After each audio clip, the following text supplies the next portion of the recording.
Muy buenas tardes a todas y todos. Es un honor dar inicio a este ciclo de conferencias introductorias de 18ª edición del Diplomado sobre Derecho a la No Discriminación. Sin más por el momento, demos inicio a la inauguración y le doy uso de la voz a la doctora, una disculpa, al doctor Enrique Mauricio Padrón para dar inicio a esta inauguración. Muchas gracias, Javier. Buenos días a todas y todos, a los que están presentes aquí y a los que nos acompañan por nuestras redes sociales. Bienvenidas y bienvenidos. Por supuesto que bienvenido a Luis Mandoki y a Oscar. Muy bienvenidos y muchas gracias por estar el día de hoy aquí. A mí me da, bueno, a nosotros nos hace mucha ilusión además el diálogo entre la academia y en este caso las artes, que siempre es refrescante y renovadora y además de incentivadora, digamos, para el trabajo. Les cuento brevemente para presentar esta conferencia. Esta es la primera conferencia que hacemos en el ciclo de conferencias introductorias al Diplomado sobre el Derecho a la No Discriminación, que empieza el año que viene su edición número 18. Aquí en el Instituto de Investigaciones Jurídicas. Estoy hablando yo, perdón, voy a hacer un paréntesis, estoy hablando yo e inaugurando cuando está la directora del instituto presente, fue por una cuestión de logística simplemente, pero bueno, ya tenemos autorización, entonces no es falta de protocolo. Un poco sí, ya sé que a ella le importa poco y a mí también, pero bueno, pero nunca está de más aclararlo. Entonces les decía que esta es la primera conferencia del ciclo de conferencias que tendremos bueno, el día de hoy, tenemos otra la semana que viene y dos conferencias que tenemos programadas para enero y febrero del año que viene, justamente antes de iniciar con el diplomado. Les cuento brevemente el diplomado sobre el derecho a la no discriminación. Es un espacio pensado, por supuesto, que desde la academia y desde las instituciones que trabajan cotidianamente para defender el derecho de todas las personas a no ser discriminadas. En el diplomado nos acompañan la Comisión de Derechos Humanos de la Ciudad de México y el Consejo para Prevenir y Erradicar la Discriminación de la Ciudad de México. Son dos instituciones que han sido socias de este diplomado desde sus inicios y que siguen estando acompañando. Lo que buscamos en el diplomado es conocer y reconocer las perspectivas, aproximaciones y definiciones tanto teóricas, conceptuales como metodológicas sobre discriminación y sobre el derecho a la no discriminación, desde la mirada jurídica, por supuesto, pero también desde la mirada de otras disciplinas de las ciencias sociales que permiten describir, explicar y comprender el fenómeno de la discriminación. A lo largo de las 132 horas que dura el diplomado, se abordan diferentes temas y algunos de ellos tienen que ver con poblaciones particulares o específicas, como son personas jóvenes, personas adultas mayores, mujeres, y claro que una de las sesiones del diplomado está dedicado a las niñas, niños y adolescentes y el derecho a la no discriminación. En esta ocasión contamos con la presencia de Luis Mandoki y de Oscar Osvaldo Torres, que bueno, Luis Mandoki, como todas y ustedes saben, es el director de la película Voces Inocentes, que es, digamos que el motivo, pero también la excusa de los que nos convoca el día de hoy a esta conferencia, y Oscar es guionista de la película, además de no el protagonista en términos no del actor, pero el protagonista de la historia que cuenta esta película. Estamos convencidos que haber tomado Voces Inocentes como la excusa para reunirnos el día de hoy, brinda el marco adecuado para conversar, pero sobre todo para seguir denunciando la situación de millones de niñas y niños y adolescentes que en el mundo son víctimas de situaciones de discriminación, violencias, exclusiones y otras realidades que los alejan de vivir buenas infancias. Por supuesto que no voy a hacer un análisis de la película, no podría hacerlo bajo ningún punto de vista, pero sí voy a referir algunas situaciones plasmadas en la película.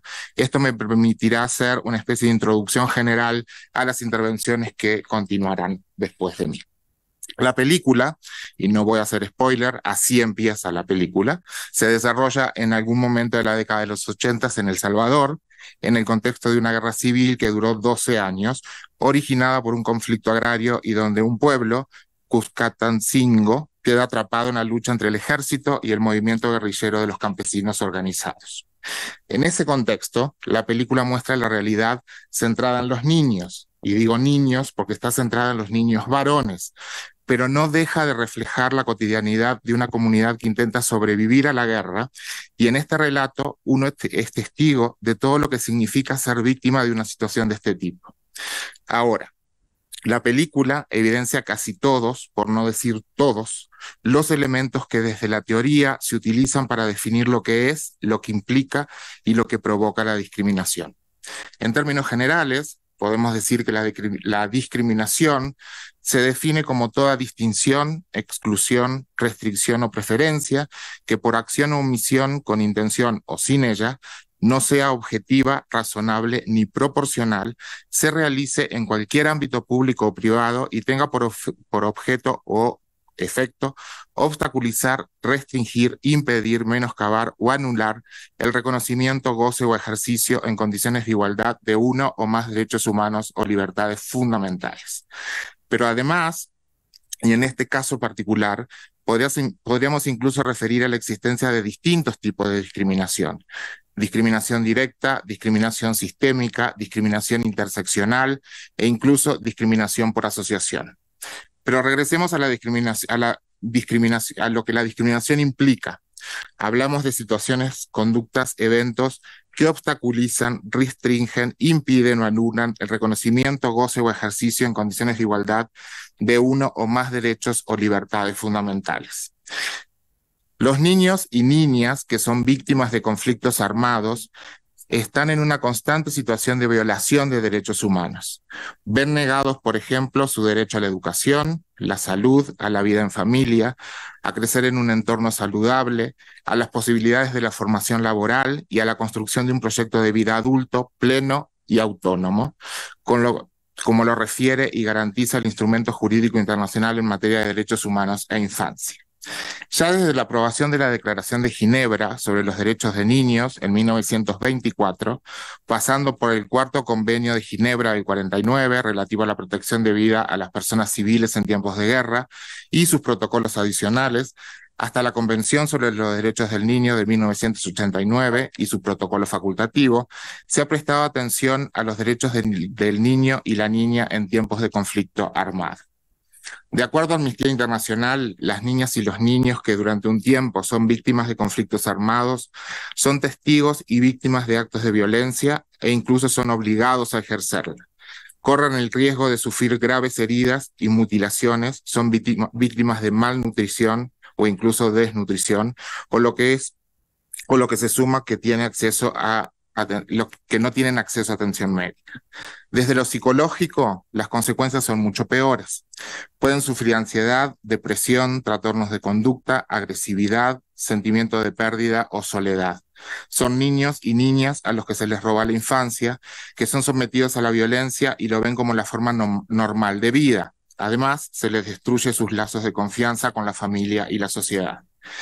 En el caso de las niñas, las consecuencias son quizá mayores, por las secuelas y lesiones de haber sido violadas, con riesgos de sufrir enfermedades de transmisión sexual, embarazos no deseados o partos de riesgo a una edad muy temprana, para lo que no están ni físicamente ni psicológicamente preparadas y sin atención sanitaria.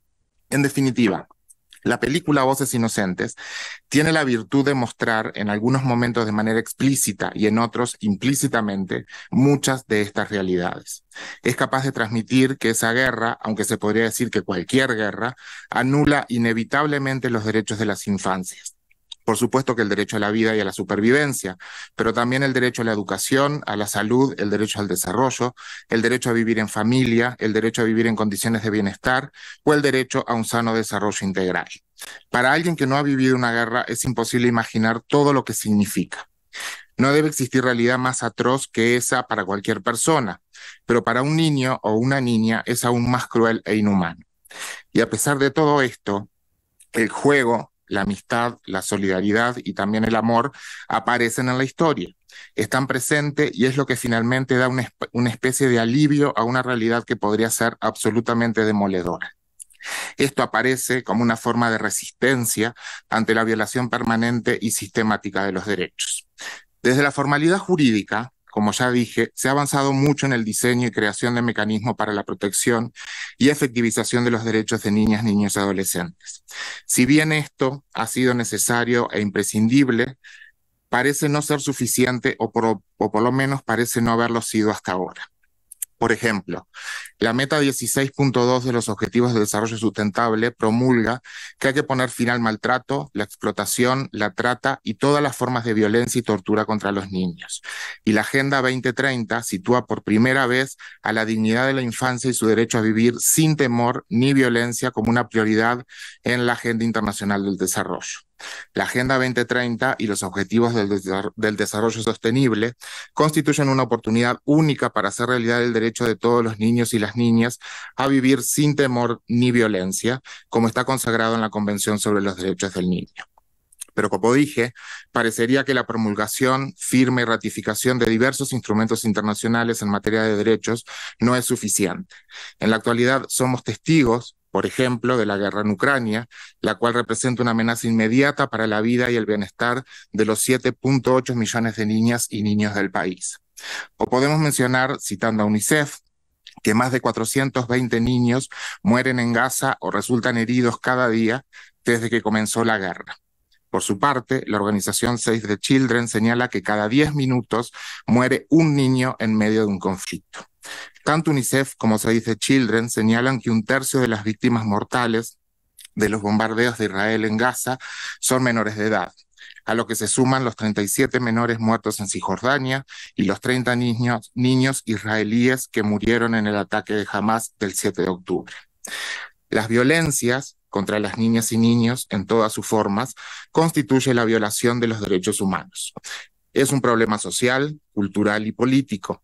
Es complejo y profundamente arraigado que obstaculiza el desarrollo, ya que vulnera el derecho que toda persona tiene a vivir en un entorno seguro y libre de violencia. Si bien las causas son diversas, hay un componente estructural derivado de situaciones de violencia, desigualdad y discriminación que suelen justificarse por cuestiones morales, culturales o religiosas que reflejan prejuicios y creencias discriminatorias. Finalmente, recordemos que la exposición prolongada de los niños y las niñas a la negación de sus derechos afecta su desarrollo físico, emocional y social. Provoca trastornos sociales, emocionales y cognitivos, además de conductas que causan enfermedades, lesiones y problemas sociales. Y más allá del daño causado a las niñas y niños, la violación sistemática y permanente de los derechos atenta contra el desarrollo económico debido a las consecuencias negativas a largo plazo en la salud física y mental, en la educación, el empleo y, por supuesto, en la paz social. Gracias. Muchas gracias por estas palabras y esta inauguración.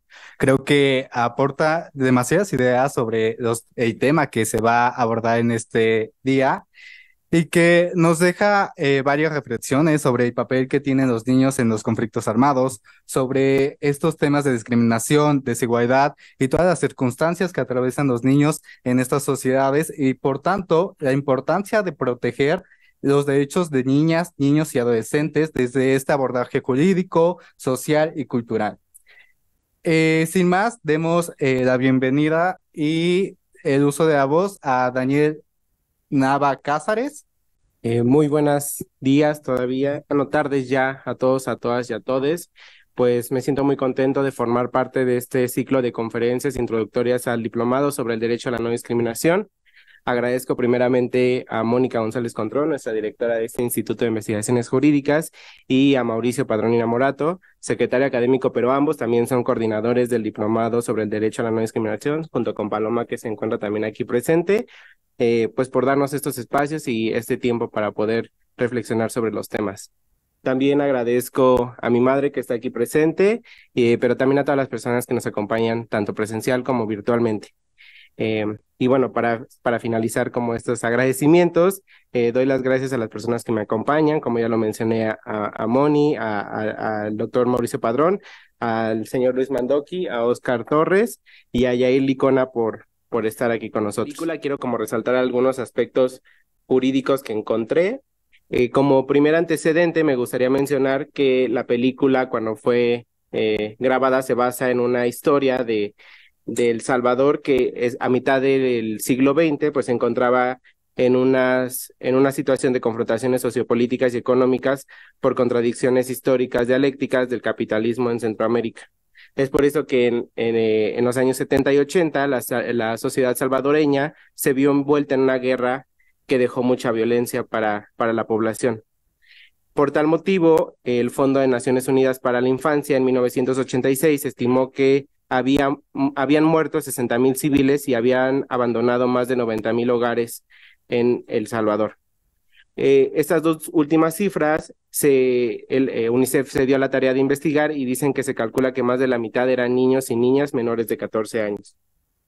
Ay, no sé qué estoy haciendo. Ya. Nada más como para ponerles en algún contexto, los personajes de esta obra, aunque no son todos, los que yo consideraría como un poquito más relevantes sería Chava, que es el personaje principal de la película, tiene entre 11 y 12 años de edad.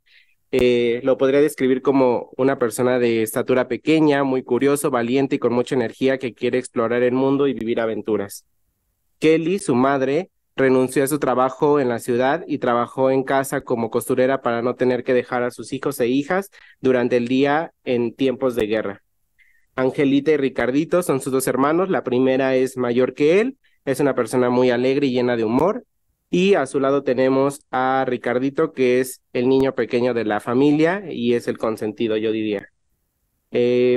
Encontramos también al tío Beto, que es hermano de la madre, es un guerrillero y aventurero a quien Chava, el personaje principal, admira mucho. Y el sacerdote, que es aquella persona que intenta proteger a la sociedad de los soldados. Nada más como una pequeña y súper pequeño resumen de la película, la historia transcurre entre los años de 1988 y 1989, y el protagonista de la historia, como ya lo mencioné, es un niño de 12 años que se convierte en el hombre de la casa a corta edad debido al abandono de su padre. Y cito ahorita a Chava, que dice: ahora yo era el hombre de la casa, pero primero tenía que ir a hacer pipí. Vemos un poco como la inocencia que caracteriza a Chava y pues obviamente por su propia edad, ¿no? Este nuevo rol que asume es para apoyar al sustento económico del hogar y posibilitar que su madre Kela se quede en su casa para brindarles mayor cobijo emocional a los tres hermanos. Y dice Chava: desde el momento que mamá empezó a trabajar en casa, la guerra ya no se sentía tan grande. Al final, y al modo de hacer un gran resumen, Chava abandona su casa y dice: si me van a hacer algo, si no hago algo, me van a acabar matando. Y es que, de acuerdo con las palabras del escritor, o sea, Oscar, él vivía en una incertidumbre y gran pobreza. No sabía si el día siguiente iba a despertar o no. Lo angustiaban las duras circunstancias de su mamá, quien crió solo 4 hijos, la desesperación de no poder salir en 72 horas por un toque de queda y se les acababa la comida en 48 horas. Una frase que considero muy relevante y que se da al inicio de la película es: ¿por qué nos quieren matar si no hicimos nada? Y es que, claro, a la edad de 12 años, en la incertidumbre de la guerra y la inocencia de las niñas y niños que no alcanzan a entender por qué los quieren arrebatar la vida, sí podríamos decir que no han hecho nada. Encontré 5 puntos que yo considero relevantes, que tienen que ver más con el aspecto jurídico, pero también social de los niños y de las niñas. Y es que Ignacio Martín Baró, un filósofo y psicólogo que realizó una investigación en El Salvador, dicen que los niños pueden intervenir en las guerras de 2 maneras. La primera es tomando parte activa en ella, o sea, usando las armas, pero también siendo víctimas de ellas, ¿no? De la guerra como tal. Pero lo cierto es que estas 2 formas de involucramiento no se separan, sino simplemente se pueden juntar, se pueden unir y hacer a ser víctimas, pero también formando parte activa de la guerra. La segunda es la inoperancia de los sistemas educativos. Y es que, claro, cuando hay una guerra, creo que lo que menos se va a pensar es en las escuelas, en los sistemas educativos donde los niños y las niñas pues pueden ir a adquirir conocimientos. Pero también las notas periodísticas pues no van a reflejar lo que pasa en una escuela. Y es por esto que millones de niñas y niños se quedan sin acceso a la educación. De acuerdo con UNESCO, hasta 2017 solamente la mitad de los niños y un cuarto de los adolescentes refugiados estaban escolarizados, y en las regiones en conflicto había más de 28 millones de niñas y niños no escolarizados. Hay un concepto que creo que es importante abordar y son los niños soldados. Y es que los niños soldados no solamente no solamente implica el agarrar un arma y empezar a disparar a la parte contrincante, sino que también los niños son utilizados para colocar explosivos, espionaje y realizar espionaje y otro tipo de actividades que no designan a los adultos porque ellos pueden estar mejor en la guerra. En la película podemos observar que hay un reclutamiento de niñas y niños menores de 14 años y que claramente es violatorio de los derechos humanos de los niños, pero también viola al menos encontré dos tratados internacionales, y es la Declaración sobre la Protección de la Mujer y el Niño en Estado de Emergencia o Conflictos Armados, aprobado por la Organización de las Naciones Unidas en 1974, y que en sus artículos 5 y 6 habla sobre la detención, reclusión o privación de la libertad, alimento, asistencia médica y entre otros. Pero también encontramos el protocolo facultativo sobre los derechos del niño relativos a la participación sobre niños en conflictos armados, que se aprobó en el año 2000, y igual destaco solamente algunos artículos, que es del 1 al 4, donde habla justamente sobre el reclutamiento de los niños. Otro punto que considero relevante son los nuevos roles familiares que asumen los niños y las niñas. Pero para hablar de los nuevos roles, a mí me gustaría destacar un fenómeno que es la parentificación, que es este fenómeno que se da cuando es un fenómeno inconsciente, donde las niñas y los niños ocupan el rol de sus padres y asumen una responsabilidad mayor a la que deberían por su edad, madurez, cubriendo las necesidades físicas y emocionales de los padres o de sus propios hermanos. Esta conducta claramente les roba la infancia, pero también les deja heridas emocionales que limita su desarrollo personal. Y tenemos una pintura aquí que se denomina El espíritu de la geometría, de René Magritte, algo así, que retrata justamente esto, ¿no? La parentificación, de cómo los niños a corta edad se convierten en los cuidadores de sus propios hermanos, o también pues asumir un poco el papel, si es que hay un abandono de alguno de los padres, pues ocupan ese papel. Otro aspecto, y el último, es el trabajo infantil, que es un tema que sigue en discusión después de muchos años. Sin embargo, reconocemos que el trabajo infantil se realiza cuando las familias no tienen suficientes ingresos o hay ausencia de alguno de los adolescentes. Hay ausencia de alguno de los padres. Como un dato alarmante, encontramos que el Fondo de Naciones Unidas para la Infancia en 1989 estimó que en El Salvador había 200,000 niños y jóvenes menores de 15 años desarrollando actividades de subempleo, quedando expuestos a situaciones de riesgo, y eso lo podemos ver muy claramente en la película de Voces Inocentes, cuando Chava entra a un camión a trabajar para gritar anunciando las paradas del camión, y lo que pasa es que pues está en peligro porque se encuentra con un conductor que ni siquiera creo que no lo conoce, y entonces en una de esas el señor le está suministrando gasolina al camión, y lo que pasa es que el niño se intoxica al pensar que era fácil hacer esa actividad. Y bueno, ya a manera de conclusiones, la película Voces Inocentes recoge un conjunto de vivencias que ocurrieron en la infancia del escritor Óscar Torres durante una guerra que duró más de 10 años y que dejó grandes huellas. Vuelvo a citar las palabras de Óscar Torres, donde menciona que la escritura del guión también sirvió como una purificación superadora de las secuelas violentas y enajenantes de la guerra que la guerra dejó en su vida. Pero también cito a el señor Luis Mandoki, cuando reconoció a la película como una cinta sobre las relaciones humanas y sobre los niños que luchan no por vencer al enemigo, sino por mantener su infancia y agarrarse de su inocencia, cuando todo atenta contra ellos. Un dato interesante es que la FAES, que es el grupo que empieza a atacar en El Salvador, determina que antes de atacar a la guerrilla misma era prioritario atacar capitalmente a las poblaciones civiles que serían de apoyo logístico, emocional y estructural al movimiento guerrillero. Entonces, como la sociedad también forma parte y los empiezan a utilizar como medio para poder llegar a un acuerdo político, llegar a tenerlos amarrados, ¿no? Uno de los impactos más graves es el efecto psicológico sobre la niñez, reconoció UNICEF en el año de 1988, y la historia contada por Luis Mandoki y Oscar sirve para tener una memoria viva, una interpretación de la realidad que sigue presente y que pone de manifiesto la vida de los niños, niños, adolescentes, como ya lo decía Mauricio Padrón, pues aquí los derechos de niñas y niños y el cine pues se entrelazan, y entonces vemos cómo importa mucho el cine para también dejar una huella sobre lo que pasa en la sociedad. Es a través de una mirada infantil que Voces Inocentes propone una reflexión en torno a la devastación psicosocial de toda una generación de niños que se vieron afectados por el conflicto armado en El Salvador. La fiera abnegación de su madre trabajadora, el pueril abandono de su padre, la belleza catártica de los juegos infantiles y la muerte cruenta de personas cercanas, la dulzura del primer enamoramiento y el terror ante la posible pérdida o separación de los seres amados es algo que refleja esta obra. Muchas gracias. Muchas gracias, estimado Daniel. Creo que estableces muy bien este vínculo sobre la importancia de los derechos de las niñas, niños y adolescentes, y este vínculo de analizar a través de esta cinta cinematográfica.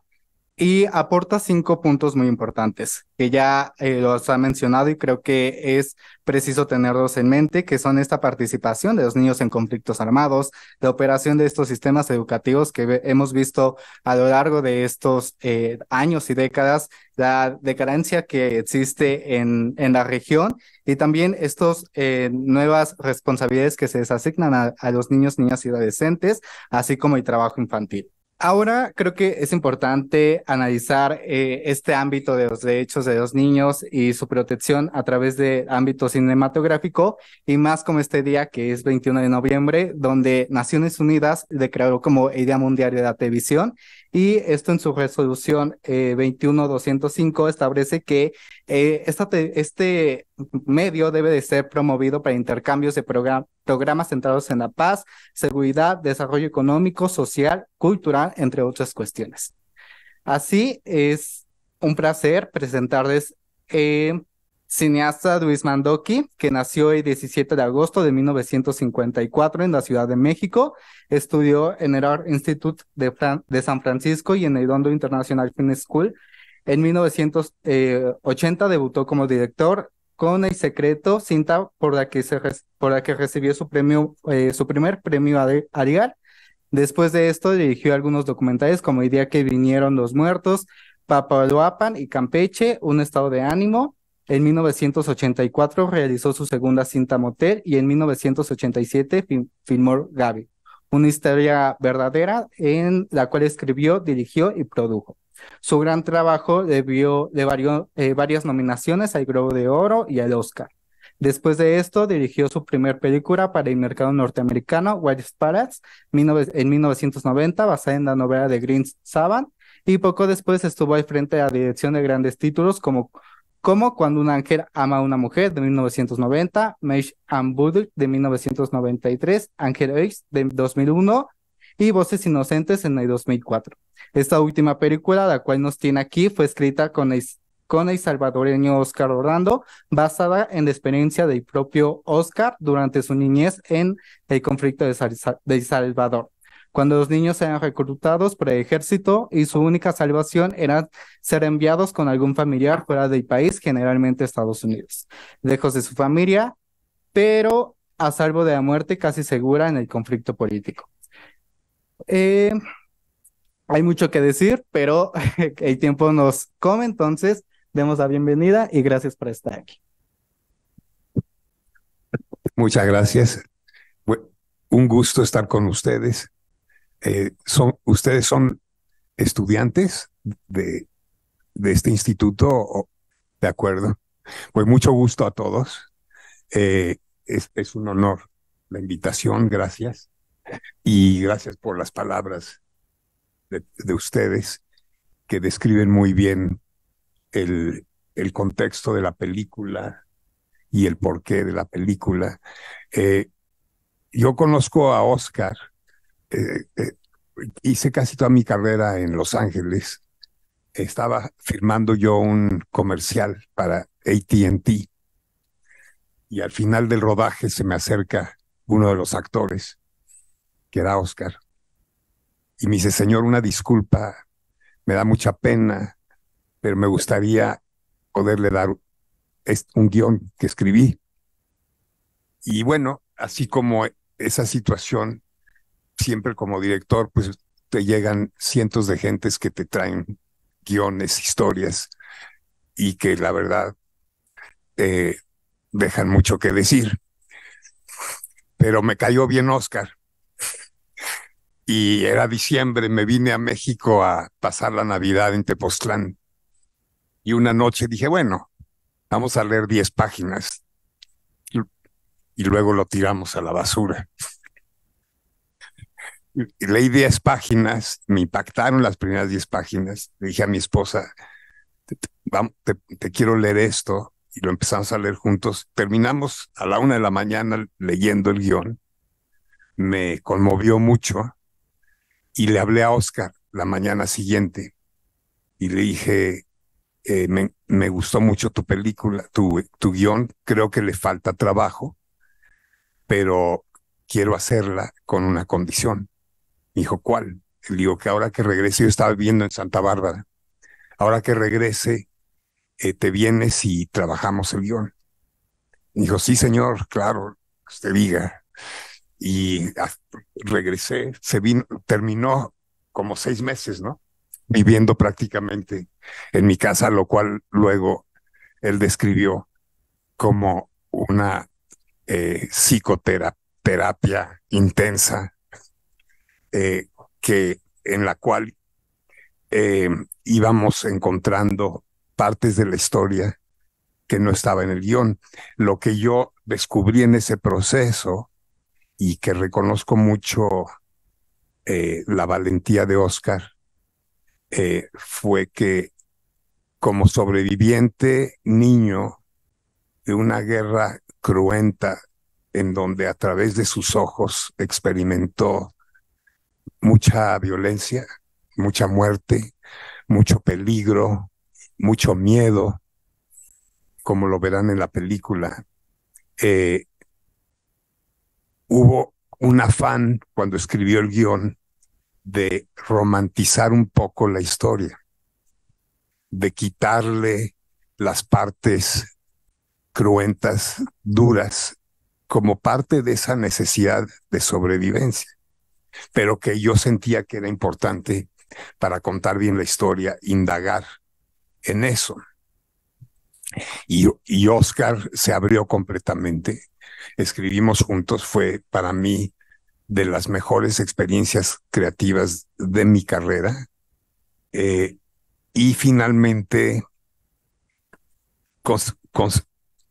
conseguimos no difícilmente el financiamiento.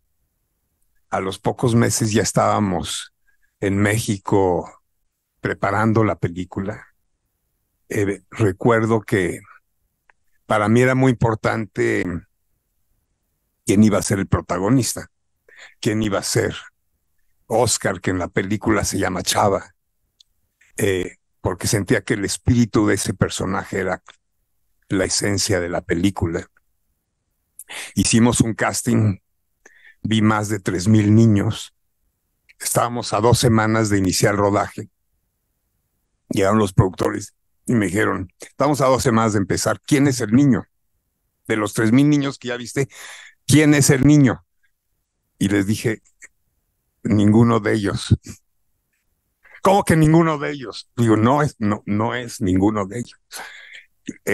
Le llamé un poco desesperado a mi hermana Margarita, que se dedica al trabajo de actuación, es maestra de actuación de niños, trabaja en el CEA de Televisa, etcétera.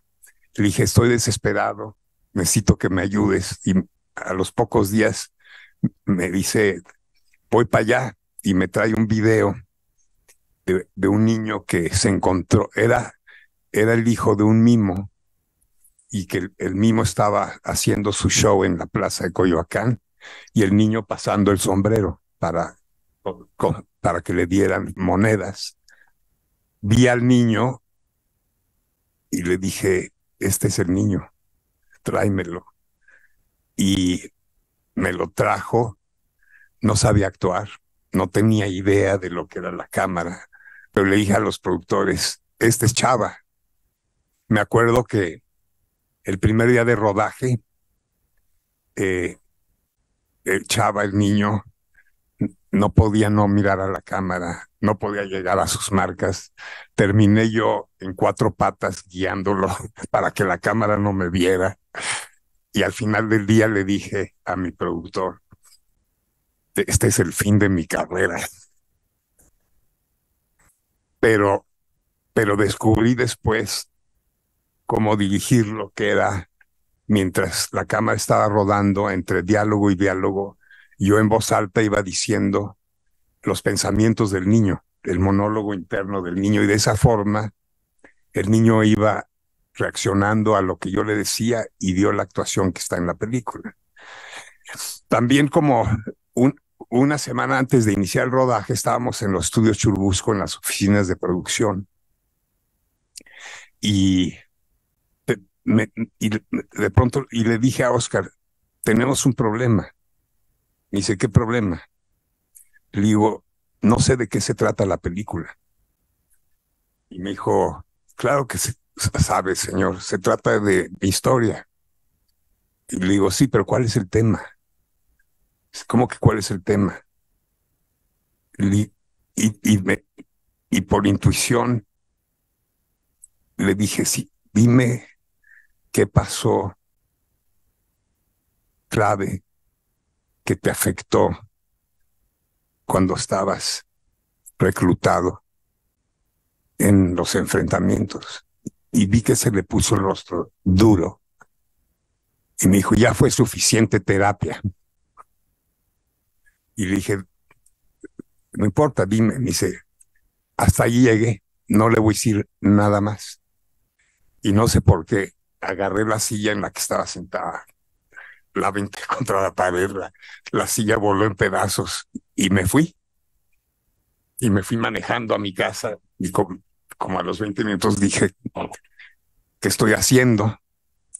Regresé a los estudios y Oscar estaba allí, y lágrimas, y me contó el episodio, que no quiero spoilearlo como dicen, pero justo que lo van a ver en la película, donde él toma una decisión que cambió su vida cuando estaba él como niño guerrillero enfrentado al ejército, y tomó una decisión.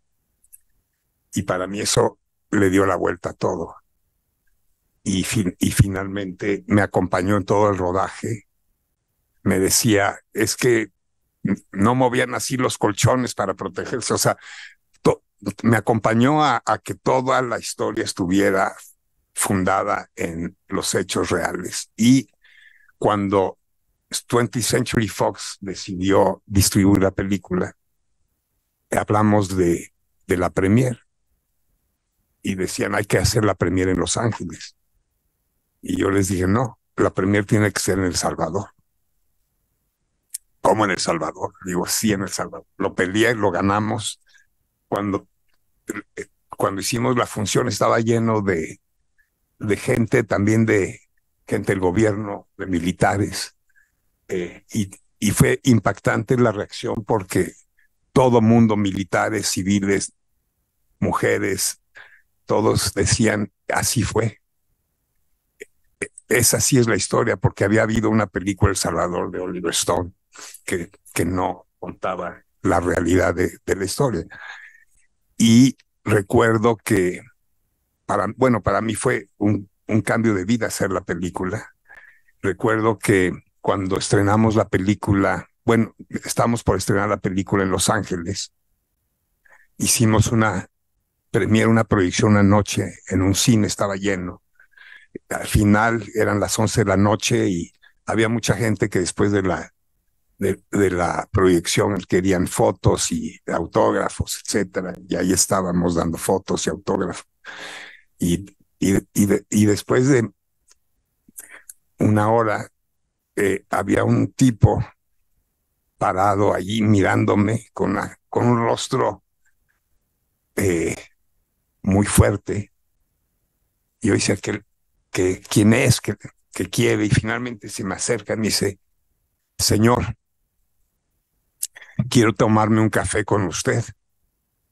Y yo le dije: con mucho gusto, dame tu contacto, te llamo mañana y tomamos un café. Tiene que ser esta noche. Y yo sentí una energía peligrosa, rara. Y le dije: no, dame tu contacto. Tiene que ser esta noche. Y dije: bueno, déjame acabar aquí con las fotos. Y finalmente terminamos y me dijo: aquí enfrente hay un Burger King o Burger Boy, no me acuerdo. Y fuimos. Yo decía: a ver qué pasa. Y me dijo: gracias por darme este momento. Yo soy el otro lado de Oscar, el otro lado de la moneda. Le digo: ¿en qué sentido? Me dijo: yo viví lo que Oscar vivió, pero a mi mamá fue prostituta durante la guerra para sobrevivir y la mataron. Mi padre fue también soldado en el ejército, lo mataron. Y a mí me reclutó la guerrilla como a Oscar.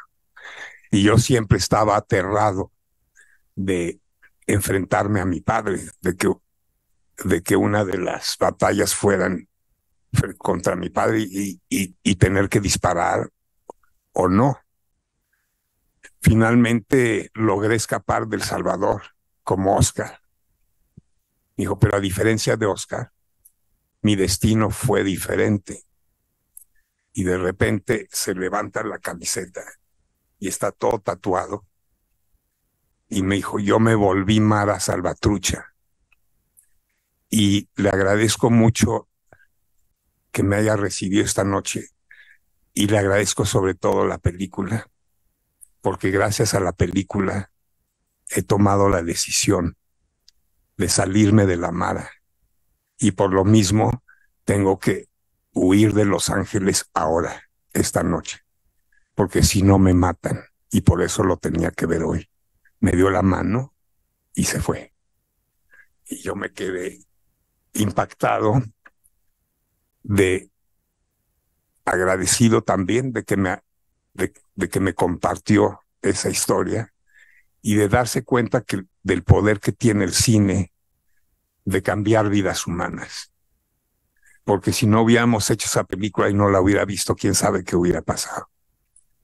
Entonces, yo vivo muy agradecido a Oscar, a su familia, a El Salvador, de todo el acogimiento que me dieron. Y aquí estamos, y gracias a ustedes por estar aquí con nosotros. Muchas gracias por compartir estas experiencias y todo lo que tuvo que vivir para poder lograr esta cinta. Le agradecemos mucho su participación y asistencia. Y creo que es muy importante partir de este entendimiento de cómo las películas se influencian a partir de nosotros y también son agentes de cambio, ¿no?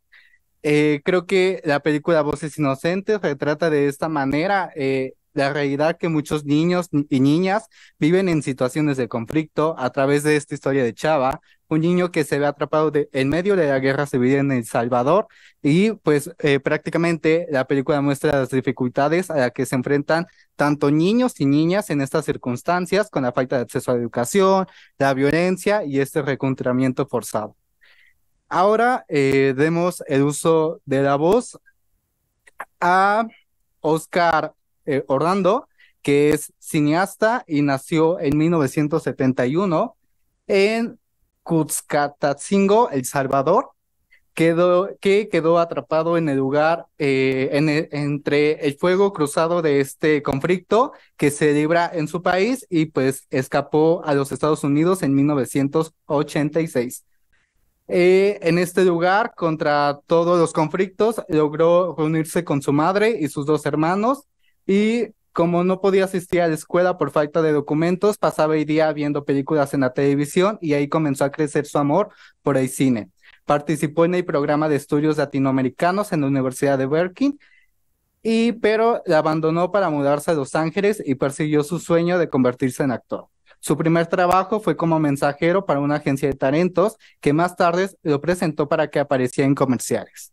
Ahí fue escalonando diversos puestos hasta llegar a ser asistente personal de una actriz y en 2002 conoció a Luis Mandoki, quien dirigió un spot publicitario en la que Oscar participaba y fue entonces que le contó la historia del guión autobiográfico que había escrito. Un año más tarde, Voces Inocentes se filmaba en Jarapa, Veracruz, y después de esto produjo los cortometrajes En tus manos y La vida no es igual.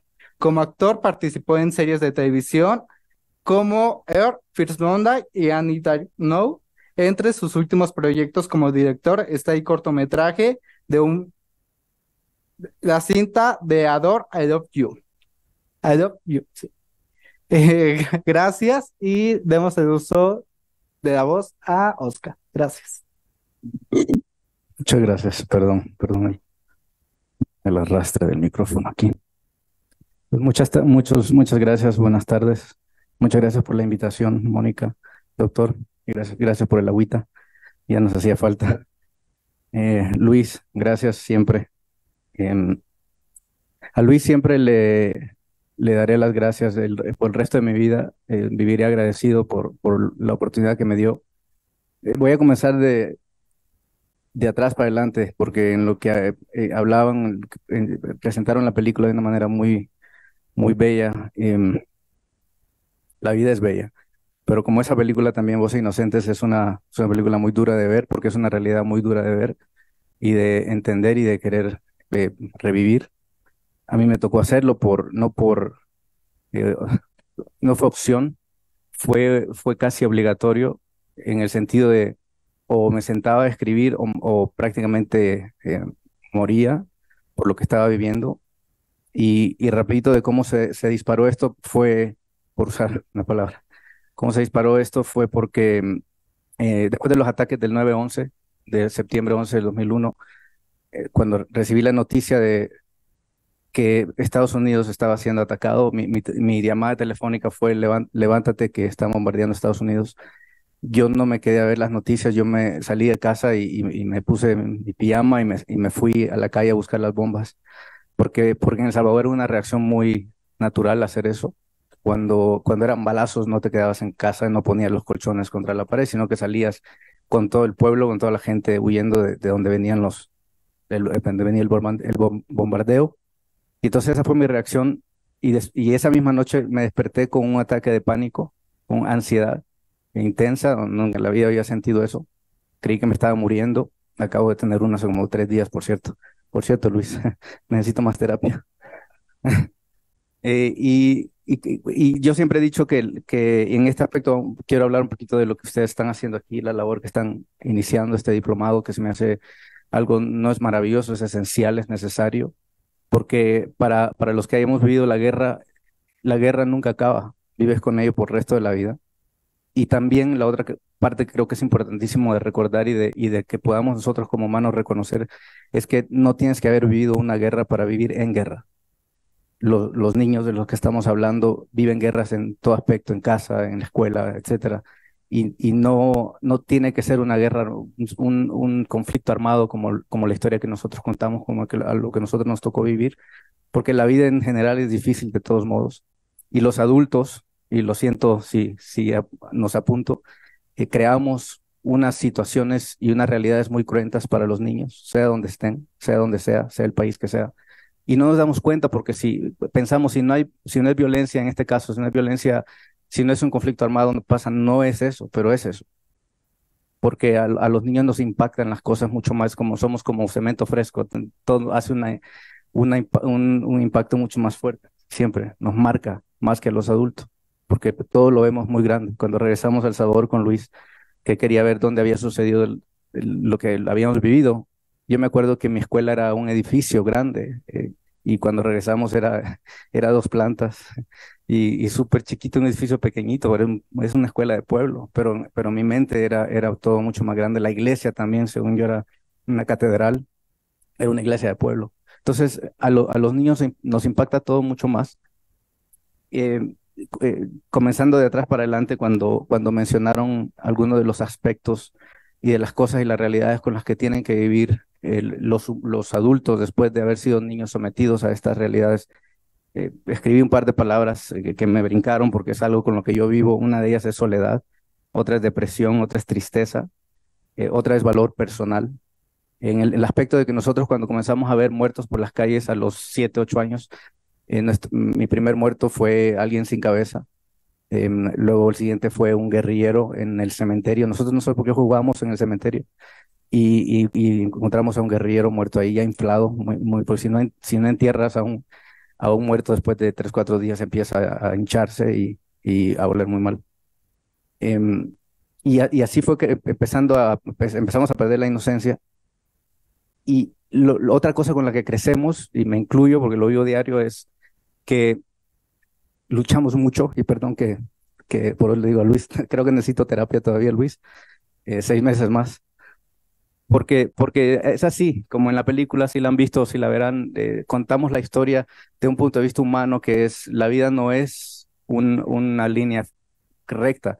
La vida en general podemos tener momentos donde, y los niños más que cualquier otro, podemos hacer a un niño reír en el momento que está llorando, tiene lágrimas en los ojos y está riéndose de repente, y creo que como humanos también podemos lograr eso nosotros, pero nuestra lucha más grande fue y sigue siendo, para los que sobrevivimos, incluso amigos y personas que conozco que fueron parte de la Mara Salvatrucha, algunos que ya no están, como este personaje que menciona Luis. Yo me acuerdo de ese momento, yo no fui al café, no sé por qué no fui, pero Luis creo que no me quiso invitar por algo, y qué bueno, pero nosotros vivimos con la lucha de sentirnos que valemos.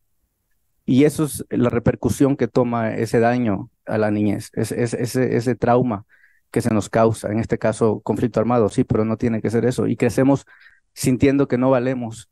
Y la lucha de escribir esta primera versión del guión, que fue la que le entregué a Luis cuando lo conocí, fue el primer pensamiento. Para empezar, usé Chava, para que sepan el proceso de por qué escribí Chava. Fue porque yo no podía usar mi propio nombre. Cuando intenté escribirlo, casi vomité. Intenté de nuevo, casi vomité, me fui al baño a vomitar, no pude. Me volví a sentar enfrente de la computadora. Sabía que no iba a poder contar la historia y cerré los ojos, hice una oración. No soy religioso, pero sí muy espiritual, y siento una conexión fuerte ahí con algo. Y dije, si quieres que cuente esta historia, por favor, mándame el nombre que quieres que use, porque el mío no puedo. Ya lo intenté 3 veces, no funciona. Y cerré los ojos, esperé, puse las manos sobre el teclado y se me vino el nombre Chava. Y escribí Chava, y Chava empezó a narrar la historia.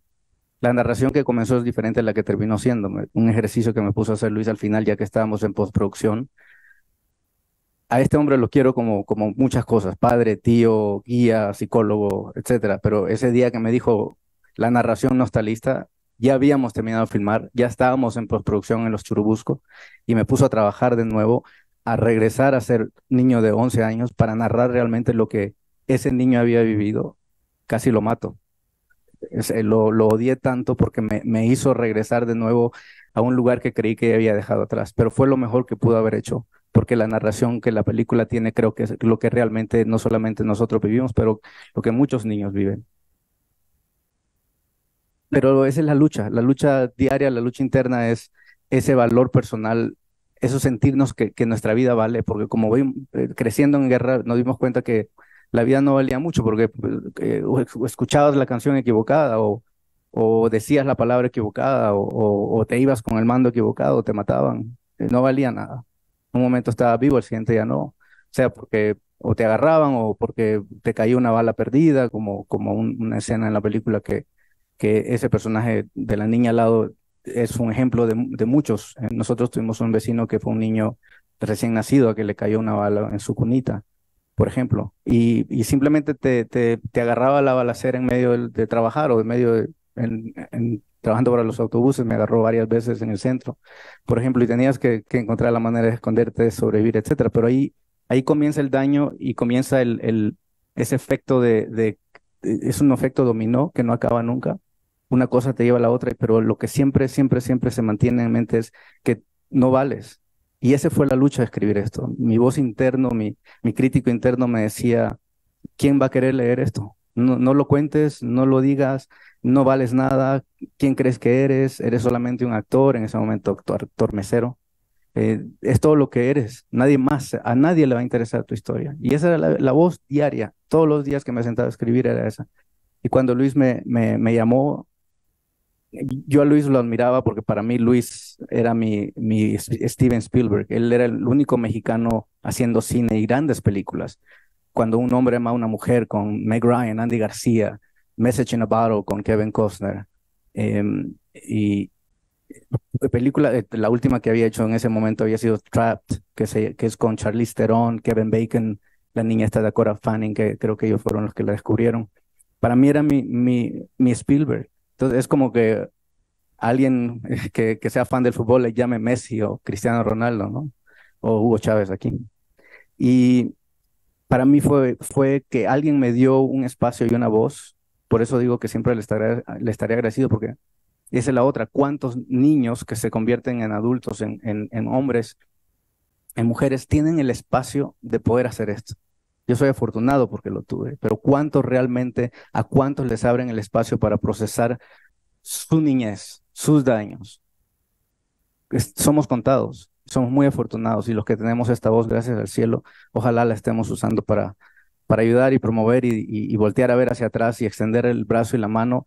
Y creo que a lo que los quiero invitar hoy, más que nada, es a que reconozcamos que un niño no tiene que estar viviendo una guerra para estar en guerra. Y las guerras que nosotros les creamos la van a tener que enfrentar y vivir y procesar por el resto de sus vidas. Tenemos que tener más cuidado, tenemos que tener más presencia, ser más conscientes, siento.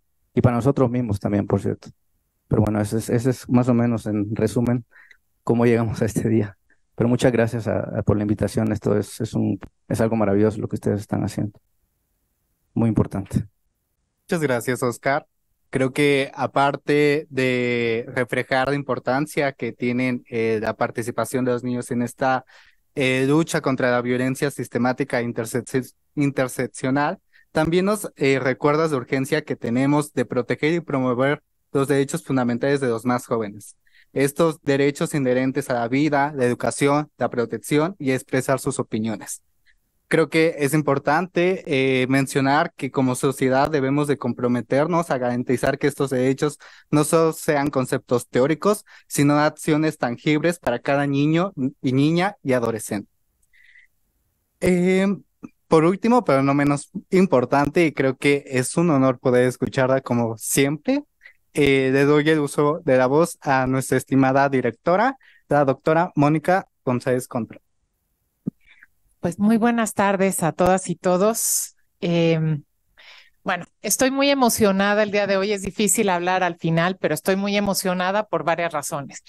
Pues recibir, ¿no?, en este Instituto de Investigaciones Jurídicas a Luis Mandoki y a Oscar Torres, pues es la verdad que un privilegio para nosotras y para nosotros, porque no solamente por las figuras que son, ¿no? Para mí también Luis Mandoki era mi héroe, sino porque a mí la película de Voces Inocentes me marcó muchísimo. Yo la vi en el cine cuando salió y me acuerdo que fue una película que me conmovió muchísimo, muy dura, ¿no? Porque bueno, reflejaba una realidad que viven las niñas y los niños. Ojalá pudiéramos decir que vivían, ¿no? O vivieron, pero desafortunadamente también, como bien decía Mauricio, son realidades que viven las niñas, los niños y los adolescentes. Y enmarcar también pues esta conferencia introductoria al diplomado sobre el derecho a la no discriminación en esta relación entre artes y academia también es muy, muy importante. Y agradezco a Daniel Nava, becario de este instituto, pues por esta iniciativa. Les cuento, pues ya que estamos en las historias, cómo surge esto. Daniel fue a la Cámara de Diputados a ver la proyección de la película, escuchó a Luis y escuchó a Oscar y me dijo, tenemos que reproducir esta mesa en el Instituto de Investigaciones Jurídicas en este contexto del diplomado. Y por supuesto que Mauricio, que también coordina el diplomado, y yo dijimos, pues adelante, ¿no? Nos parece muy relevante y nos parece además una gran oportunidad para posicionar un tema que rara vez, ¿no? O muy rara vez se ve. Entonces, yo estoy de verdad muy agradecida y pues además por escuchar también pues lo que hay en la historia, detrás de la historia que se nos presentó en la pantalla. Y ahora que no, yo escuchaba pues estas intervenciones, ¿no? Se me ocurría este diálogo entre el cine y en particular los derechos humanos como un acto ¿no? de 3 R's, ¿no? Como un relato, como un acto de resiliencia y como un acto de resistencia, ¿no? En primer lugar, el relato, que es esta narrativa, ¿no? La historia, que es muy importante y muy interesante en la película y que es algo que desde la perspectiva de los derechos humanos es importante vislumbrar, particularmente de niñas, niños y adolescentes, es que ver que detrás de estas realidades tan crudas que implican violaciones a los derechos humanos graves, masivas, ¿no? Hay historias concretas de personas concretas, ¿no? Y escuchar, el ver la película y el ver al personaje de Chava y a todos los personajes nos nos refleja muy claramente cómo afectó la vida, ¿no? Y cómo vivieron, ¿no? Estas niñas y niños, también algunas personas adultas, esta realidad que todas y todos conocemos, pues, por la historia, porque formamos parte de la región, ¿no? Y porque fue cercana, ¿no? Todo el conflicto en El Salvador, pero además todo lo que pasó con las dictaduras militares también en muchos países centroamericanos. Y hoy además tenemos este gran privilegio, este gran regalo de oír los metarrelatos, ¿no? Esto que, cómo surge esta película, ¿no? Lo que significó para Oscar, que me parece que nos dan una perspectiva aún más valiosa, si cabe, de lo que supone esta película, ¿no? No es solamente, pues, una manera de plasmar en el cine una historia importante, una historia de la que debemos aprender, sino que además es algo también que transforma y toca vidas, ¿no? Porque es un acto también, en segundo lugar, de resiliencia. La resiliencia es un concepto que se utiliza mucho, que ha pasado de la física, que significa la propiedad que tienen los metales de volver a su forma, y se utiliza mucho cuando hablamos de los derechos de niñas, niños y adolescentes, y se ha estudiado mucho cómo, pese a pasar por circunstancias muy adversas, algunas niñas y niños, hay muchos estudios que nos determinan o intentan explicar por qué tienen la capacidad, aún habiendo vivido infancias extremadamente difíciles, como es el estar en una guerra, ¿no? Y en medio de una guerra con todo lo que esto implica, para sobreponerse, ¿no? Y convertirse, pues, en personas adultas, ¿no? Que pueden integrarse, ¿no? Y que pueden tener, ¿no? Trabajos y pueden tener una vida, ¿no? No quisiera utilizar la palabra normal, ¿no? Porque eso es, ¿no? Pues un término muy, pues muy arbitrario, ¿no? Sino, pues realmente funcional exactamente, ¿no? Y creo que lo que nos muestra la presencia el día de hoy, Oscar, aquí, ¿no? Es precisamente esta capacidad de resiliencia, que además hay muchos elementos de lo que se expresa en la película, de cómo las niñas y niños construyen esta resiliencia. La personalidad del personaje principal, Chava, ¿no? Es una personalidad que le ayuda precisamente a esto, porque es una persona, digamos, soñadora, es una persona que juega mucho, ¿no? Las niñas y los niños tienen esta característica que, a pesar de estar en las peores condiciones, juegan, ¿no? La vinculación familiar que tiene, esta capacidad también, bueno, ¿no? Vinculación también de enamoramiento con otra, ¿no? De los personajes. Entonces, nos muestran muchos de estos entornos protectores que puede haber en la vida de niñas, niños y adolescentes, que ayudan precisamente, pues, a sobreponerse a estas circunstancias tan adversas, ¿no? Y finalmente, un acto de resistencia, porque estas películas, ¿no? Lo que tienen en sí, pues, es una denuncia, ¿no? Una denuncia que además yo insisto mucho en que no debemos contextualizar en el conflicto de El Salvador en los 80.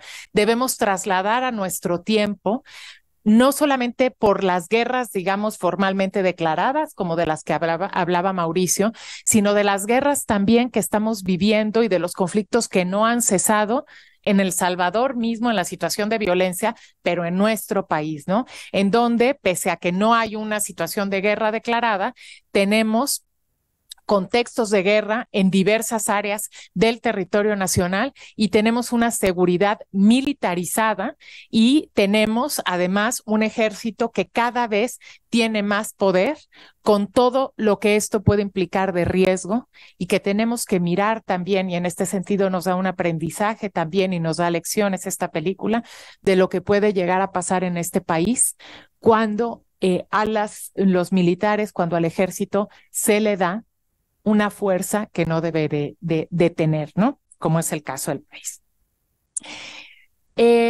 Voy a pasar ahora a una breve reflexión desde la perspectiva de derechos de niñas, niños y adolescentes. Y esto empieza con el título mismo de la película, ¿no? Y lo voy a dividir en dos: voces. Si algo tiene como característica la infancia y la adolescencia es precisamente la carencia de voz. Las niñas y los niños no pueden hablar, no son actores relevantes, no tienen derechos de participación política, ¿no? Rara vez se escucha su voz.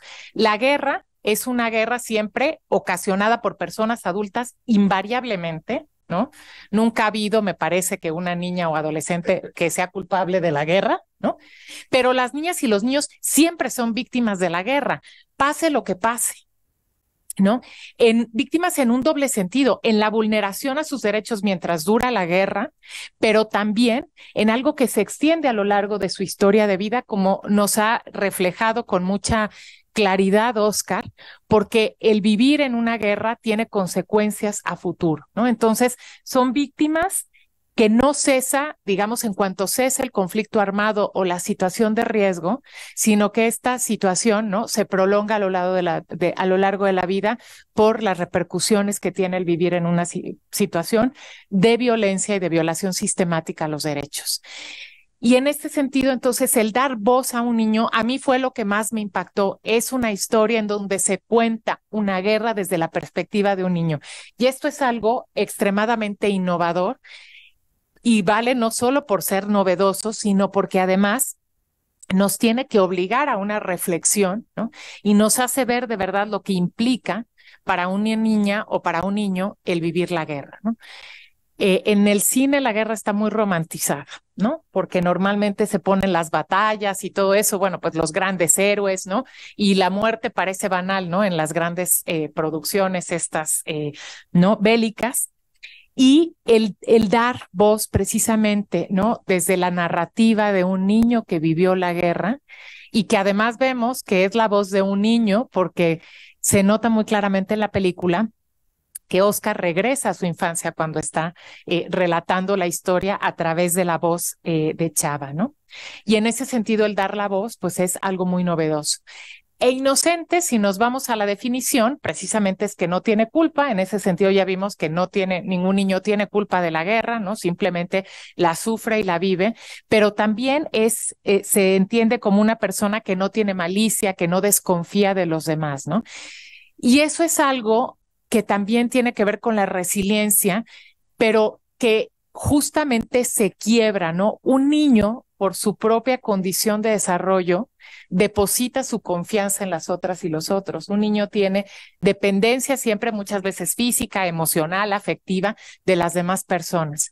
Y cuando un niño, ¿no?, que es inocente porque no desconfía de las demás personas, no tiene quizá la suficiente experiencia para desconfiar, está en un entorno, ¿no?, en donde pues tiene que aprender a protegerse de las balaceras, ¿no?, o tiene que salir a la calle. Es un niño que tiene una vulneración fundamental en esto que debería de ser el derecho a la confianza en las otras y los otros, el derecho a ser cuidado, el derecho a tener un entorno protegido.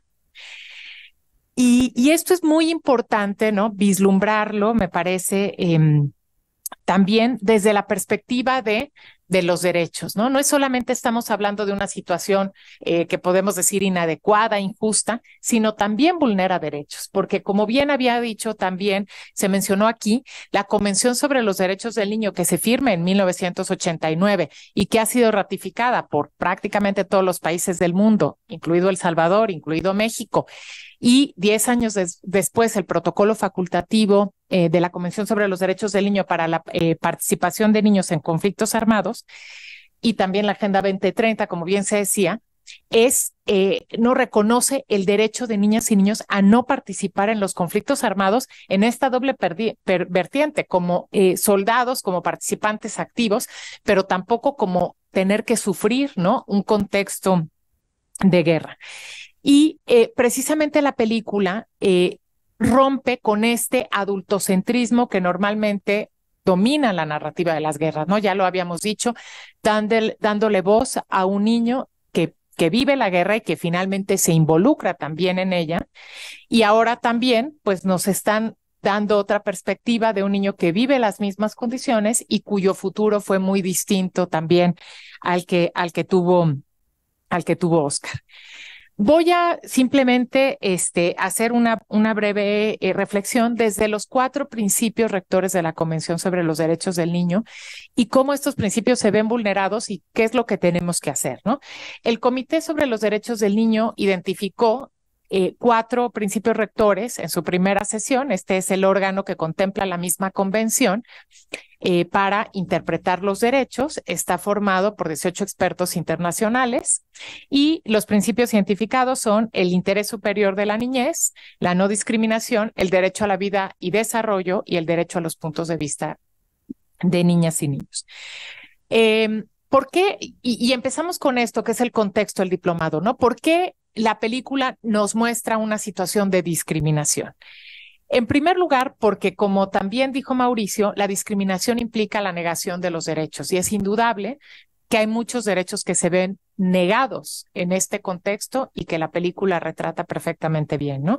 Pues el derecho al juego, el derecho a la educación, el derecho a un ambiente familiar, el derecho a vivir en un entorno seguro, el derecho a un ambiente familiar, pero también un derecho que ha sido reconocido después, que es el derecho a la paz, ¿no? Como una condición indispensable para los demás derechos. Si no hay un contexto de paz, los demás derechos no pueden darse, ¿no?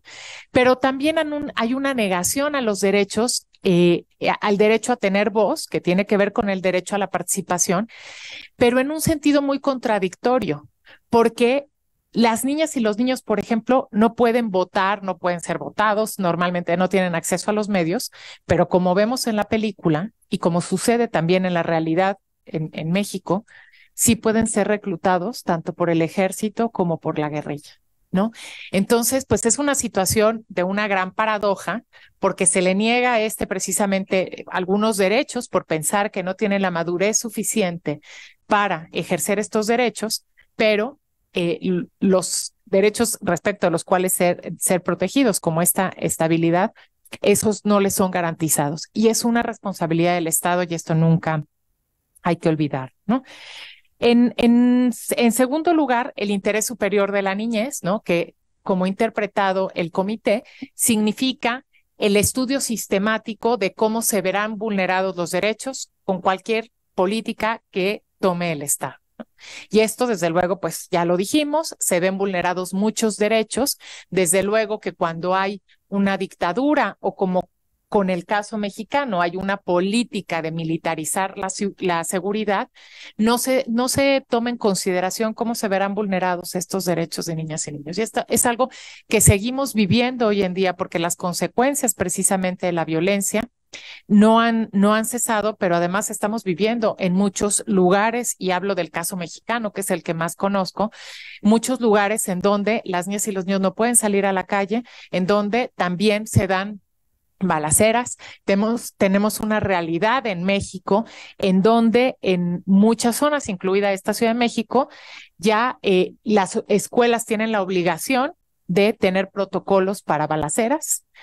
para saber cómo deben reaccionar las escuelas, ¿no? Y las niñas y los niños en caso de que haya una balacera en los territorios. Y esto ha ocurrido no solamente como un protocolo preventivo, sino por las noticias sabemos que esto ocurre en muchas partes de nuestro territorio nacional, ¿no? Y la estrategia de respuesta ante esta situación, pues es una respuesta que ha demostrado generar mucho más violencia, ¿no? Lo hemos visto desafortunadamente. El derecho a la vida, supervivencia y desarrollo es muy claramente negado. El derecho a la vida, el caso de este bebé, ¿no? Que estando en su cuna recién nacido y que le cayó una bala, ¿no? Es terrible, es un ejemplo atroz, ¿no? De cómo puede la guerra, ¿no? Truncar y la violencia, truncar la vida de un niño, ¿no? Pero pues lo vemos de muchísimas maneras, ¿no? El desarrollo, pues este derecho a vivir en un ambiente estable, ¿no? A poder confiar en las demás personas, a tener acceso a la educación, a la salud, etcétera, desde luego también se ve truncado.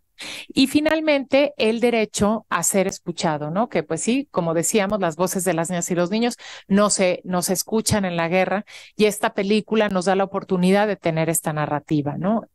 Desde el diplomado intentamos también dar voz a las niñas y los niños para que expresen las situaciones de discriminación que viven cotidianamente. Vivimos una sociedad adultocéntrica y adultista, es decir, que está construida desde y para las personas adultas y considera a las niñas y niños como personajes pues de segunda, que no tienen una voz que decir, ¿no? Que no tienen una narrativa ¿no? Que dar, que importe, ¿no? Que sea relevante para tomar decisiones importantes, decisiones que impacten en la vida pública de las personas, pese a que se ven afectados por cada una de las decisiones que se toman en los tres poderes y en todos los niveles de gobierno. Yo quisiera cerrar simplemente pues diciendo que esta película, que recomiendo a todas las personas que están aquí que vean, es una película indispensable para entender nuestro tiempo, en decir, ¿no? Y el pensar, el invitarles a pensar cómo esta película ilumina nuestra realidad, ¿no? Ilumina lo que estamos viviendo el día de hoy, ilumina una realidad, nos da claves para entender, ¿no? Las violaciones que se dan a los derechos de niñas, niños y adolescentes de manera cotidiana. Me impactó además mucho lo que decía Oscar en esto de que un niño no tiene que vivir la guerra para estar en guerra, porque sí fue así. Bueno, porque las víctimas de la violencia precisamente son niñas y niños, las principales víctimas, porque además no tienen esta posibilidad de por sí mismos eludir las consecuencias de la guerra, y cómo el enfoque de derechos humanos y la perspectiva de infancia debería ayudarnos a entender esto y pensar desde ahí y desde narrativas como las que nos presenta Voces Inocentes, en cuáles deben ser las estrategias para garantizar la seguridad pública, para garantizar un espacio en donde las niñas y los niños puedan salir a jugar, puedan encontrarse con otras personas, puedan convivir con otras niñas y niños en entornos seguros y confiables, y en donde realmente podamos garantizar que se escuche esa voz y que esas voces sigan teniendo la inocencia de poder confiar en las otras personas que están a su alrededor para vivir una infancia plena, libre y feliz, con plena garantía de sus derechos, y posteriormente transitar a la vida adulta también en las condiciones de respeto a los derechos humanos. Muchísimas gracias. Muchas gracias, doctora Mónica. Creo que escucharle siempre es muy grato para mí, creo que para todos. Nos comparte muchísimos conceptos, temas que hay que investigar y que creo que es de muchísima importancia, ¿no? Yo me quedo con esta parte de la resiliencia y resistencia, así como esta descripción que hace a partir del título Voces Inocentes, que creo que nos refleja muy bien el deber que tenemos y que tiene la sociedad con la protección de los derechos de los niños, niñas y adolescentes. Finalmente, yo termino recordando que nuestro deber colectivo es construir un mundo donde ninguna voz sea silenciada por la violencia, la discriminación o la falta de oportunidades. Que esta reflexión y la historia de Voces Inocentes nos inspire a actuar. Asimismo, agradezco a todas las coordinadoras y coordinadores de Diplomado de la No Discriminación, y a nuestros invitados, Luis y Oscar, por participar en esta conferencia. Demos paso ahora a una sesión de preguntas y en lo que se animan a participar, voy a leer algunos comentarios que están en la plataforma Zoom. Katia Mendoza comparte que la verdad genera impotencia en los conflictos. Los niños y adolescentes son reclutados para la guerra violando los derechos humanos. La película de Voces Inocentes la vi de niña y no entendía la temática, pero tenía demasiado sentimiento de enojo por la situación que viven los niños. Actualmente entiendo y me genera aún más sentimiento. También Zaira Enríquez nos comparte que tuvo una pareja de El Salvador que comentaba que su papá fue militar y tuvieron que quemar todas sus cosas y fotografías porque si se daban cuenta, en automático los mataban a todos. Casi no tienen fotos ni recuerdos y en lo psicológico de cierta forma afectó que tuvo que emigrar a México porque era salir, huir o quedarse y morir.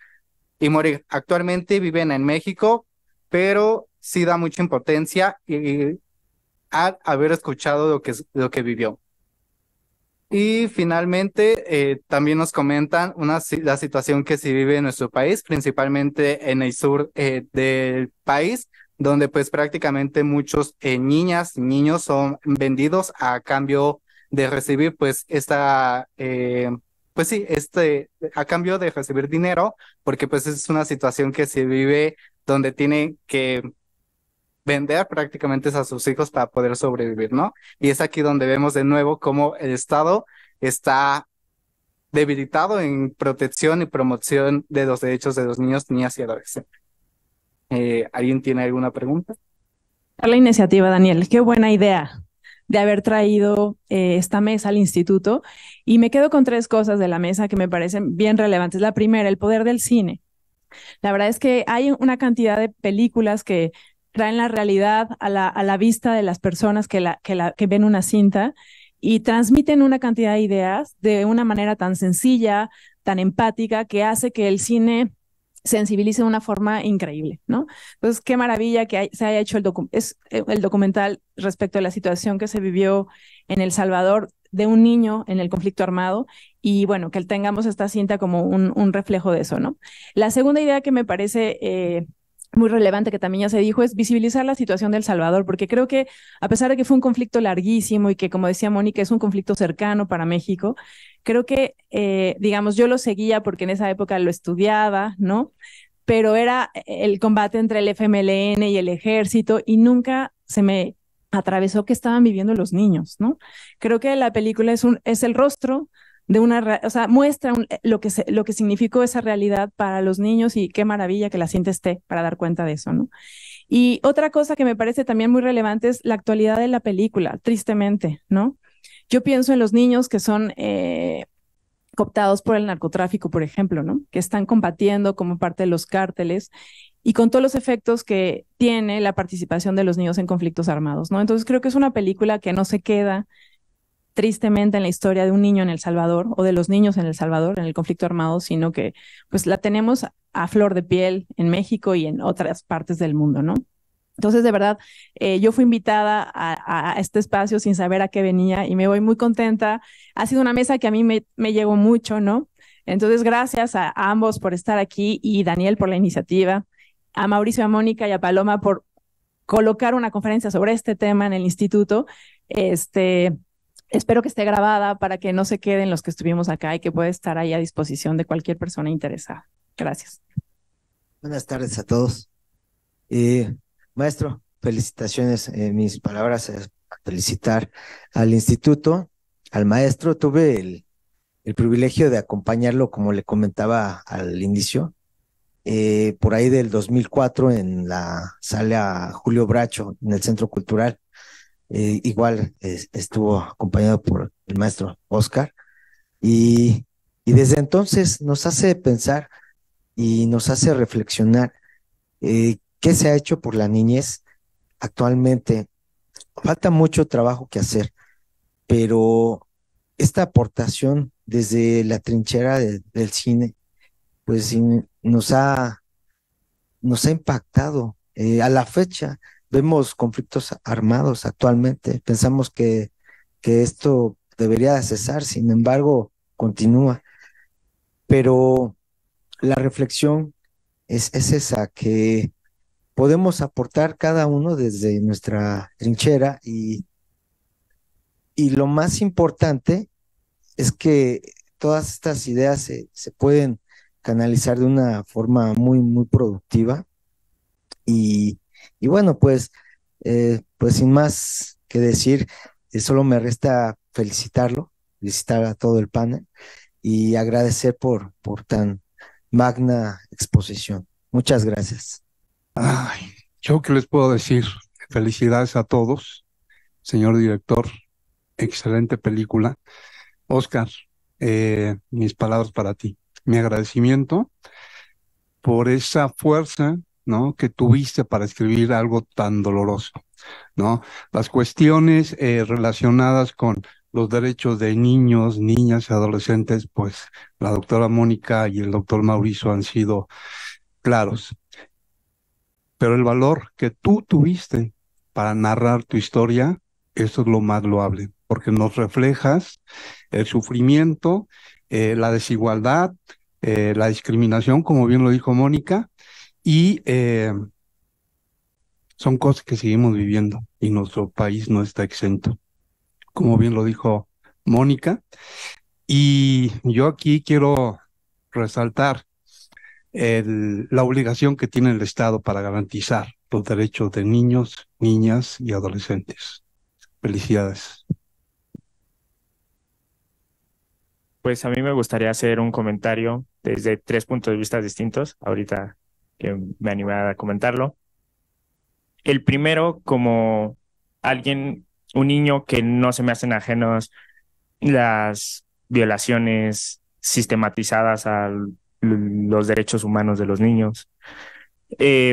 Como alguien que creció en el barrio, crecí en La Morelos, Tepito, en donde ahorita mis compañeros de la primaria, secundaria, muchos no tienen la oportunidad de acceder simplemente a la educación al privilegio que estoy teniendo ahorita, o que muchos compañeros ya no están con vida porque no tuvieron de otra, sus familias se dedicaban a ser secuestradores, tuvieron que formar parte de grupos delictivos de los cárteles. Entonces, de repente, el decir, no tenemos que mirar tan lejos, no tenemos que mirar hasta Sinaloa, no tenemos que mirar a estados que llaman mucho la atención en redes sociales. Entonces, mencionar eso desde un punto de vista, impotencia se siente.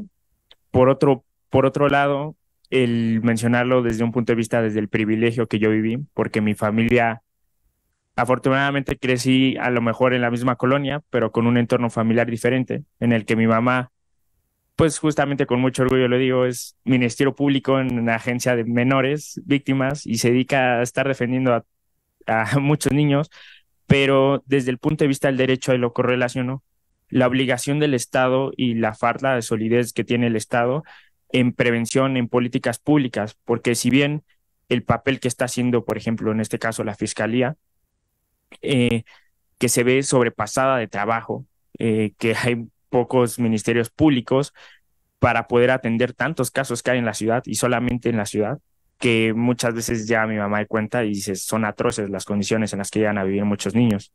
Pero mencionar, únicamente estamos enfocados desde el punto de vista del derecho en sancionar las conductas una vez que pasaron, en dónde está el Estado cumpliendo las obligaciones de los tratados internacionales, es decir, vamos a prevenirlo, estamos viendo que está pasando, ¿por qué no ponemos un poquito la mirada en decir, oye, a lo mejor pudiéramos tomar acciones para evitar que se comiencen a desviar, es decir, a lo mejor es hasta tal punto en el que podemos ayudar psicológicamente, económicamente, para que tengan entornos diferentes los niños y no solamente llegar y decir, ya les pasó algo, ya vamos a castigar y presumir de cierto punto, pues es que es eficiente nuestro sistema de impartición de justicia porque ya castigamos a quienes hicieron daño, pero al final de cuentas decir, pues el daño ya está hecho, es difícil, muchos, pues como lo digo, ya no tienen la oportunidad de poder pues sanar,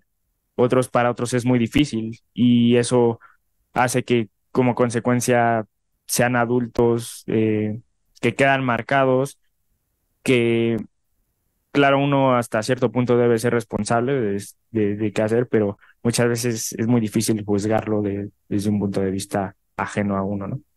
¿Qué tal? Bueno, pues yo ya los tengo el placer de conocerlos, Luis, Oscar, y qué gusto volverlos a ver, y qué gusto que ustedes sigan con esto de voces, porque es lo mejor. En verdad, Oscar, yo te admiro, como te lo dije ese día, te admiro, en verdad, fui una infancia que no tuvo que haber pasado así. Lamentablemente pasó, pero estás aquí y contaste la historia y te agradezco por esa historia, porque ves reflejado ahí los derechos que son violados en la actualidad a los niños, niñas y adolescentes. Niñas que aquí en México son reclutadas por el narcotráfico, por personas que no tendrían por qué usar a esos niños para su ultraje. Pero entonces yo a usted, señor Luis, Oscar, les agradezco por esta joya que nos dieron y pues a seguirle con esto. Gracias. Bueno, pues primero que nada, pues muchas gracias por la apertura de este tipo de espacios, sobre todo de la reflexión. Si hay algo que al menos yo particularmente siempre he creído es que en el actuar de la vida es entender que nuestra existencia no es superior a la de nuestros semejantes, sino que entender que nuestro funcionamiento orgánico como seres individuales va directamente relacionado con nuestra conexión con otros seres humanos. Y bueno, particularmente yo, en este sentido, tengo que ser muy honesta, la película no la había visto porque cuando salió yo tenía 2 años. Sin embargo, sí he estado empapada de otros movimientos de las infancias, como lo son los movimientos de las infancias y sobre todo de las niñas que sufren en Pakistán, en Kabul, de los niños que fueron víctimas en Ruanda, en Yugoslavia. Y es como muy curioso ver este aspecto de que si no se tocan este tipo de temas, que a final de cuentas yo siempre he creído que si una conversación es incómoda, la tienes que tocar porque a final de cuentas eso hace y marca totalmente la diferencia. Si una conversación no es incómoda para las demás personas, es porque evidentemente la sociedad todavía no está lista para avanzar. Y es lo que siempre se ha pregonado. Se dice que los jóvenes, las infancias son el futuro de la generación, son el futuro de un país, son el futuro del mundo, a final de cuentas, pero no se establecen políticas públicas necesarias para que no se dé lo que justamente decía la doctora Mónica. No hay políticas públicas específicas para que a las infancias se les dé ese derecho a la voz. No hay políticas públicas para que a las adolescencias se les garantice un derecho básico a la educación, un derecho al libre desarrollo de su personalidad. Por ese sentido, es muy penoso ver, por ejemplo, en un caso como México, donde hay una tasa gigante de analfabetismo, hay una tasa gigante de desigualdad, hay una tasa gigante de niños que desde temprana edad tengan que estar trabajando. Es muy penoso todavía que los movimientos en América Latina sigan pasando esto y sobre todo lo más penoso es que los gobiernos y que pues las agendas políticas de estos años no se enfoquen en ese tipo de temas, se enfocan en otros aspectos que sí considero que son importantes, pero que ya están desgastándose bastante y considero que al menos las infancias son un aspecto que pues sí están como en las agendas, pero que no se toca el aspecto puntual, el aspecto doloroso y el aspecto incómodo. Las pérdidas que se están llevando en Ucrania, las pérdidas que se están llevando en Israel son un punto, pero a final de cuentas solamente lo mencionas, solamente haces tu post relativo a ello en Facebook, en Instagram, pero no haces y no levantas la voz por aquellas personas que precisamente no tienen la capacidad, no tienen los medios adecuados para hacerlo. Entonces, las personas que a final de cuentas tienen este tipo de privilegios para levantar la voz, ese es el objetivo, ¿no? Que a final de cuentas, Oscar, pues mucha fuerza y muchos abrazos para tu historia, específicamente porque esto es si bien se ha venido tratando desde hace mucho tiempo, sí considero que al menos en estos últimos 5 años el tema de las niños, niñas y adolescentes se ha empezado a hacer un parteaguas totalmente para que los legisladores hagan buenas políticas públicas, buenas leyes, buenas estrategias para su protección, para la prevención, porque a final de cuentas,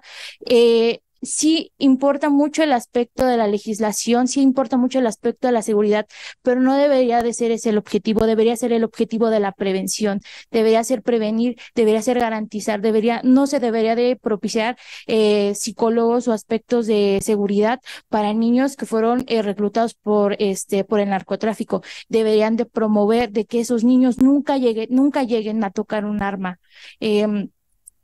Yo considero que ningún ser humano nace con un aspecto intrínseco para estos aspectos. Y fue con lo que yo me gustaba empezar, lo que dijo la doctora Mónica Contró, de que estamos en una sociedad muy adultocentrista que se basa con discursos muy de promover a las infancias, pero nunca se hace y nunca se enfoca directamente hacia ello. Y al hablar de ello, tocar ese tema, esa cicatriz un poco incómoda, es lo que va a dar pauta a que de verdad se haga algo.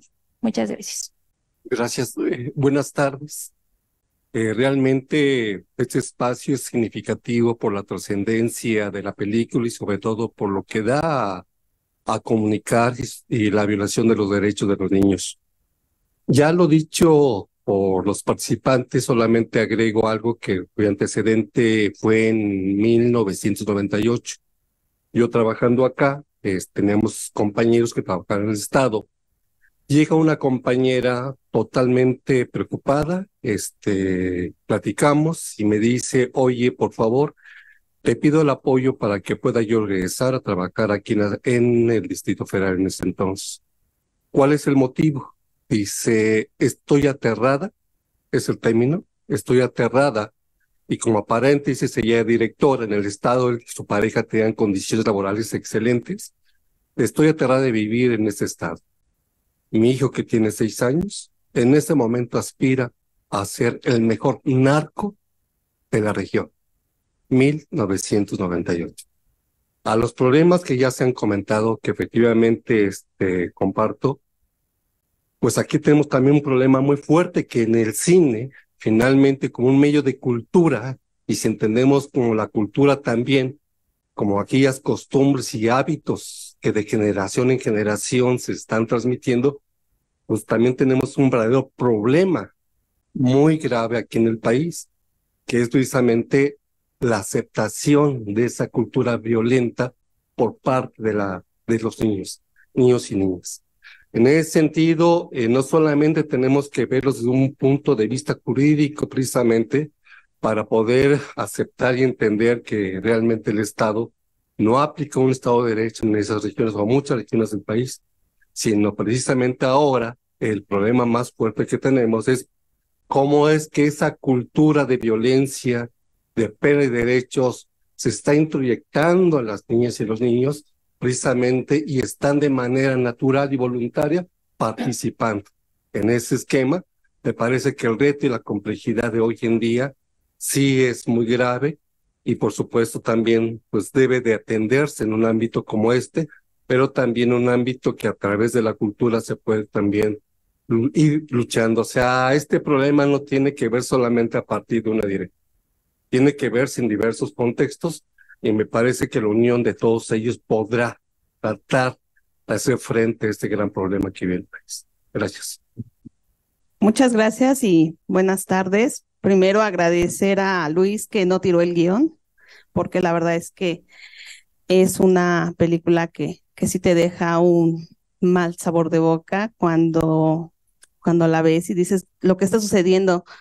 Sin embargo, también agradezco a Oscar que haya tenido ese valor de contarnos lo que él vivió y como bien lo dijeron, que fue con una visión de niños. Yo me remonté ahorita a mi infancia y me quedo con tu frase de que siempre vivimos en guerra aunque no lo estemos. Y a pesar de que no todos tenemos el mismo contexto en la vida o el mismo estilo de vida, creo que estés en donde estés, los niños siempre estamos pensando y estamos creando. A veces tenemos la oportunidad de lograrlo o de cumplirlo, a veces no. Sin embargo, yo agradezco su película y que vengan a explicar cómo sucedió y pues me voy con un muy buen sabor de boca y agradezco mucho que nos transmitan tanto conocimiento y agradezco a nuestra directora, al instituto, que no solamente sea una cuestión muy jurídica, ¿no? Que también lo estén vinculando con el cine y con las experiencias reales. Gracias y buena tarde. Muchas gracias a todas y todos por sus participaciones. Estimado Luis, Oscar, ¿les gustaría agregar algo? Es un honor estar con todo este grupo y que tiene esta misión, que esta misión es esencial, necesaria. Tengo una sobrina, la hija de mi hermana, que trabaja para una organización danesa de derechos humanos que ha estado trabajando en Brasil, en la frontera de México con Estados Unidos, en diferentes lados, y últimamente la mandaron a Ucrania. Y yo estaba muy preocupado y hablé el otro día con ella. Me dijo, la verdad aquí me siento muy segura comparada con México. Entonces tenemos mucho que hacer y para nosotros es